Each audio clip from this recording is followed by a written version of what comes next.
Taste the Daily.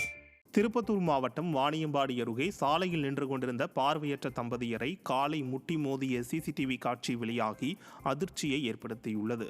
வன்னியப்புதூர் பகுதியில் நடைபெற்ற எருது விடும் விழாவில் பங்கேற்ற காலை வழிதவறி பெருமாள்பேட்டை பகுதியில் நடந்து சென்ற பார்வையற்ற தம்பதியினர் மீது மோதியது. இதில் படுகாயமடைந்த இருவரும் சிகிச்சைக்காக அரசு மருத்துவமனையில் அனுமதிக்கப்பட்டனர்.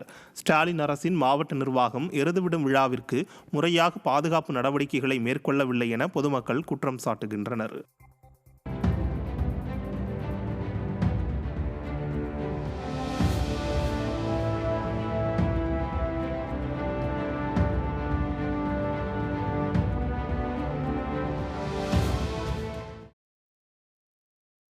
சிவகங்கையில் நீதிமன்ற உத்தரவை செயல்படுத்த மறுக்கும் வருவாய் கோட்டாட்சியரை கண்டித்து தமிழ்நாடு கிராம நிர்வாக அலுவலர் சங்கம் சார்பில் உள்ளிருப்பு போராட்டம் நடைபெற்றது.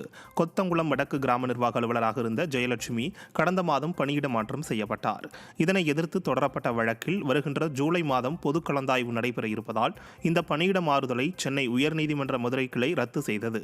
இந்நிலையில் நீதிமன்ற உத்தரவை செயல்படுத்த மறுப்பதாக கூறி வருவாய் கோட்டாட்சியரை கண்டித்து 250க்கும் மேற்பட்ட கிராம நிர்வாக அலுவலர்கள் விடுப்பெடுத்து கோட்டாட்சியர் அலுவலகத்தில் உள்ளிருப்பு போராட்டத்தில் ஈடுபட்டனர். காஞ்சிபுரம் மாவட்டம் மாங்காடு பகுதியில் சாலை விரிவாக்க பணிகளை பார்வையிட வந்த திமுக அமைச்சர்களால் சுமார் 3 கிலோமீட்டர் தூரத்துக்கு போக்குவரத்து நெரிசல் ஏற்பட்டது. திமுக அமைச்சர்கள் அனகாபுத்தூர் சாலையில் சாலை விரிவாக்க பணிகளை பார்வையிடுவதற்காக வந்தனர். அப்போது அமைச்சர்களும் அவர்களது ஆதரவாளர்களும் ஆளுங்கட்சி என்ற திமிரில் அவர்களது வாகனங்களை சாலையிலேயே நிறுத்தியதால் பம்மல் முதல் மேத்தா நகர் வரை சுமார் 3 கிலோமீட்டர் தூரத்துக்கு போக்குவரத்து நெரிசல் ஏற்பட்டது.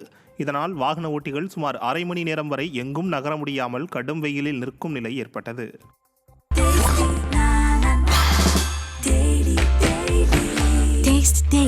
Taste the Daily.